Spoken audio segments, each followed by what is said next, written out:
Masih lagi berkisar tentang langkah Dubai, Datuk. Ya. Kabarnya ada juga ahli parlimen daripada UMNO yang juga turut terlibat dalam langkah Dubai ni. Komen, Datuk. Ya, dia soal langkah Dubai. Macam ada pelayar saya kata langkah Israel. Kena jaga lingluk. Lepas Dubai, langkah Israel pula lepas ini. Tak, saya melihat benda ini memang tidak dinafikan. Ada kalangan ahli-ahli UMNO, parlimen, ahli-ahli parlimen daripada UMNO yang kecewa kerana tak dapat pelantikan, tak dapat dalam kabinet. Kemudian impian mereka tak kecapaian. Tapi selalu saya katakan, 2 minggu lepas Datuk saya cakap bahawa fail sudah pun ada. SPRM telah pun menyatakan bahawa 200 siasatan. 200 siasatan. Dan mereka ini akan dibawakan ke muka pengadilan very soon. Sebab dah ada pun di atas meja Pengurusan Negara.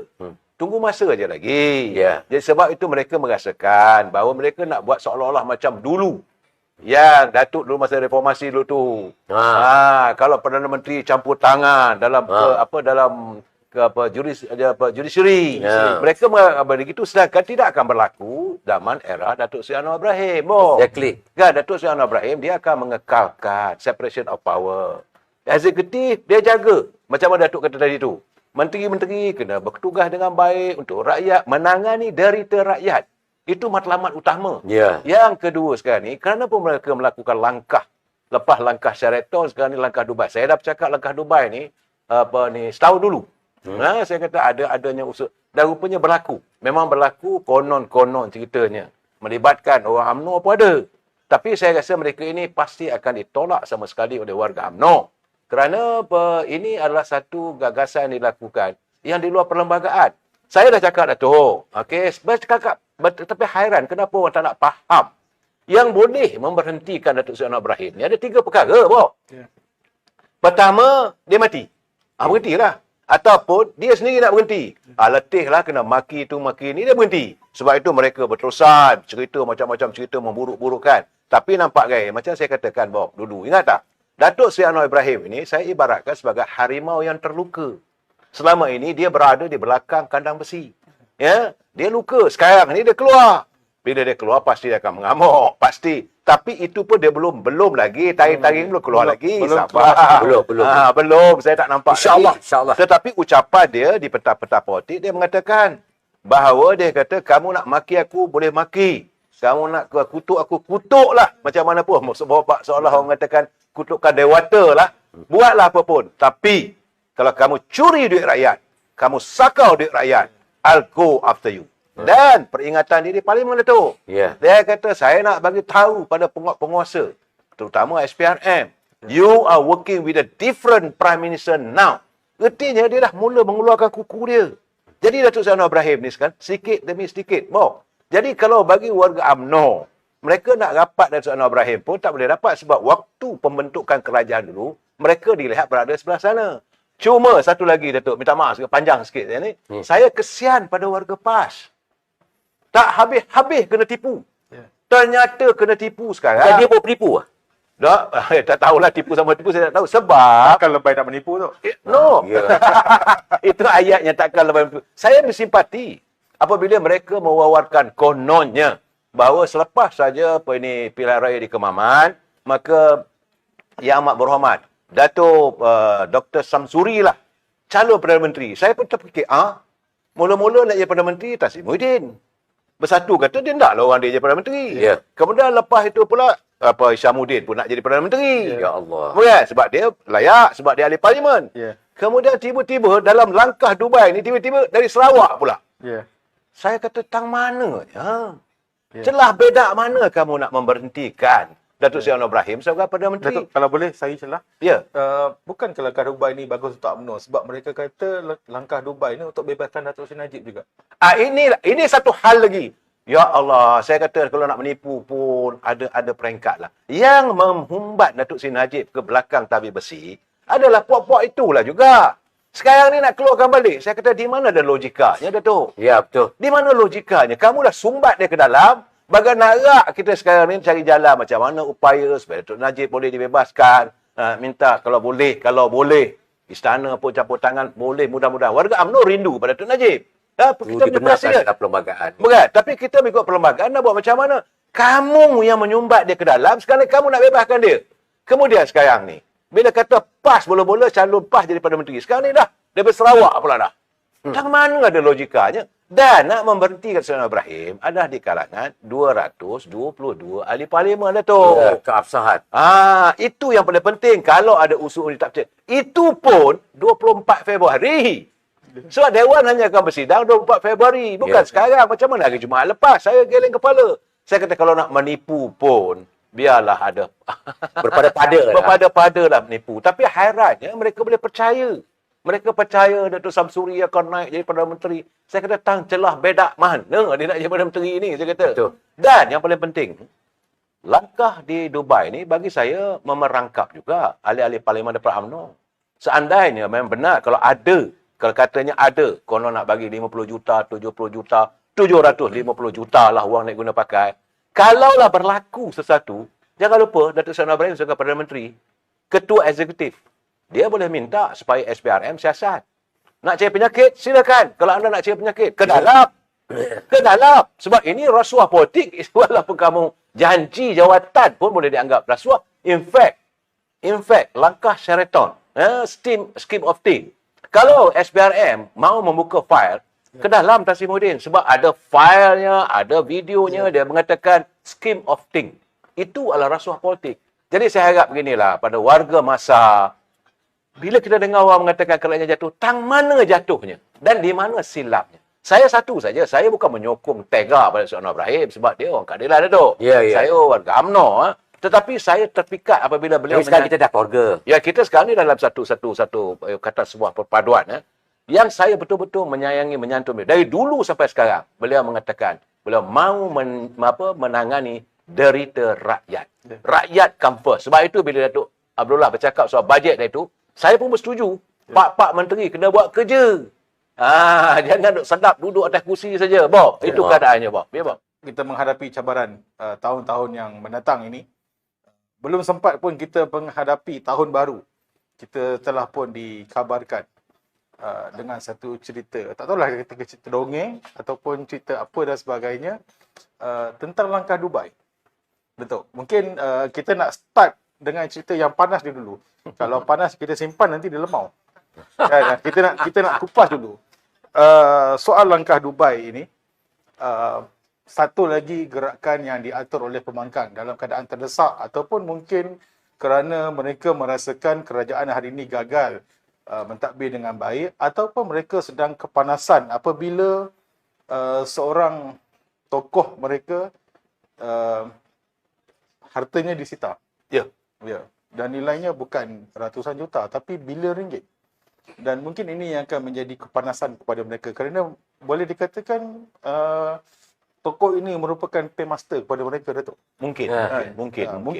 Saya tidak tuduh begitu tapi ceritanya begitu. Mungkin lah. Kita tak tahu. Datuk, kita melihat langkah Dubai ini sedang melangkah kepada kegagalan. Apa komen, Datuk? Assalamualaikum warahmatullahi ta'ala wabarakatuh. Assalamualaikum. Terima kasih, Bob. Soalan yang sebenarnya tidak merusingkan saya sebenarnya, Datuk. Ya. Tetapi dibicarakan di alam maya khususnya dan mereka-mereka yang kesempitan kecederaan minda. Jadi mereka-mereka ini sebenarnya telah bersikap sebagai dukun politik yang tidak bermaruah, berselindung di balik bayangan syaitan. Dan ini terbukti apabila dikaitkan dengan langkah Sheraton. Dikatakan bahawa langkah Sheraton kami yang melakukan, kami telah berjaya. Di waktu itu, Datuk Seri, langkah syaitan yang dibuat di Hotel Sheraton, tutup Sheraton sekejap. Berlaku ialah kerana pengkhianatan petualang dan mereka-mereka yang pengkhianat itu berada di dalam kelompok itu. Tapi hari ini mereka-mereka itu tidak ada di situ. Dan kalau kita ambil pendekatan seperti mana yang berlaku dalam langkah Sheraton ini atau syaitan berdepani, iaitu mereka-mereka yang menentang Datuk Seri Anwar secara berdepan walaupun dalaman termasuk timbalannya. Ya, Yang- timbalan waktu itu. Waktu tu dia timbalan. Ya. Dan timbalan itu semua orang kenal. Dan saya pun tengok muka dia tak nampak. Tapi itulah keadaan yang berlaku. Dan bila berlakunya ledakan di dalam, maka di luar tu mudah. Tetapi pada hari ini, Bob, kita mulakan dengan episod awal. Dia lepas ini, apabila kerajaan perpaduan itu diwujudkan dengan gabungan Barisan Nasional, khususnya UMNO dan juga Pakatan Harapan, khususnya PKR, DAP dan Amanah, telah pun dijalinkan dan diilhamkan oleh Kebenaran Pertuan Agong dan dipersetujui oleh Majlis Raja-Raja, maka disitulah bermula episod dia nak tebuk atap. Dia bercakap, kami dah cukup jumlah, kami dah cukup. Apa punya kecelakaan yang berlaku ini, yang di masa yang sama negara berada dalam ambang kemusnahan ekonomi yang parah. Ya. Tetapi dia berterusan. Bila berlaku kat Pulai, lepas Pulai ni akan bertukar kerajaan. Dukun-dukun politik, walaupun dia punya kecederaan minda ni, meramalkan kononnya lepas Sipang Jerai akan berlaku kerajaan baru. Lepas tu berlaku pelangai sehingga Menteri Besar faham pun dia ramalkan bertukar. Dia punya confident dia tu macamlah politik ni bapak dia punya. Dia teruskan dia ramalkan. Ya. Hari ini dia kata lepas tu pula sebelum merdeka pula akan berlaku. Tetapi yang nyatanya, Bob, hari ini 5 daripada mereka dah pun menyokong Datuk Seri Anwar Ibrahim dengan terang-terang. Jadi kita ada akal lompat parti. Kita ada konsensus di antara mereka-mereka dalam ahli parlimen yang boleh mendorong ahli yang jatuh di Perdana Menteri dalam parlimen. Dia tak boleh mewacanakan bahawa kami ada cukup jumlah. Ini semua orangnya biol dia cakap. Dan ini dia cakap tu orang boleh percaya pula tu. Sebab bila saya diberitahu Datuk Seri, ada satu perancangan yang akan dibuat di Dubai. Oh, itulah. Mati saya dengar pula. Dah tersangkut pula. Macam-macam tak boleh bawa keluar lah barang-barangan yang berada di Dubai. Jadi, orang ada undang-undang dia. Kita merancang. Allah Maha merancang, Datuk Seri. Dan kalau kita nak khianat kepada orang yang telah pun diuji keberbagaian, diberikan kepercayaan, diletakkan harapan. Dan ini adalah gabungan yang tak boleh diselewengkan oleh mana-mana pihak.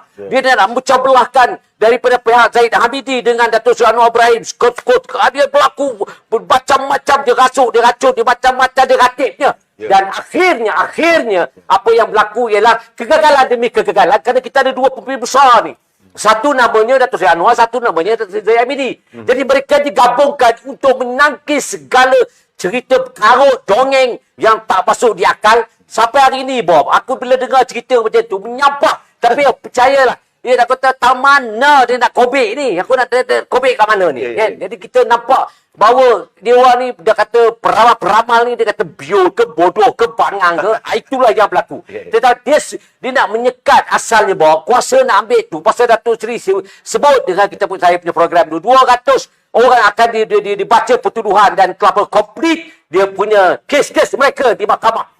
Jadi gundah gulanau berlakulah kelang kelibut dalam Perikatan Nasional. Kerana tak tahu siapa the next. Who's the next? Jadi orang-orang macam ni, Datuk Seri, sebenarnya bukan dia berlapan dada tu serah pada mahkamah. Dia kena berlapan dada untuk menyekat kuasa mahkamah. Kerana dia tahu dengan kuasa mahkamah, dia boleh buat sebelum ni. Dia atur segala-galanya. Dan you imagine lah, masa 2 hari boleh kau tuduh ke 87 pertuduhan macam tu Seri Menteri Amiri. Tak masuk akal. Tapi itulah yang dibuatnya untuk apa? Untuk menghuru-harakan dan memastikan UMNO itu terlikuk.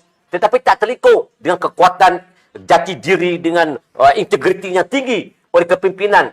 Jadi kita semua kena tengok sejarah tu lah.